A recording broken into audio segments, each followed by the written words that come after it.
Peran Sekjen PDIP Hasto Kristiyanto diduga terlibat beri suap dalam kasus Harun Masiku.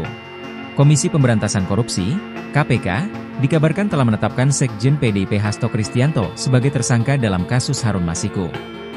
Kasus ini terkait dugaan suap pergantian antar waktu, PAW, anggota DPR yang melibatkan Harun Masiku. KPK menduga Hasto bersama Harun Masiku memberi suap ke Wahyu Setiawan, yang saat itu menjabat Komisioner KPU RI.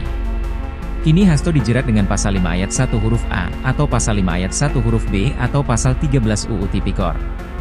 Sebagai informasi, Harun Masiku adalah tersangka kasus suap terhadap seorang komisioner KPU terkait proses pergantian antar waktu. Harun disetujui oleh rapat pleno PDIP untuk menggantikan posisi anggota DPR yang meninggal dunia.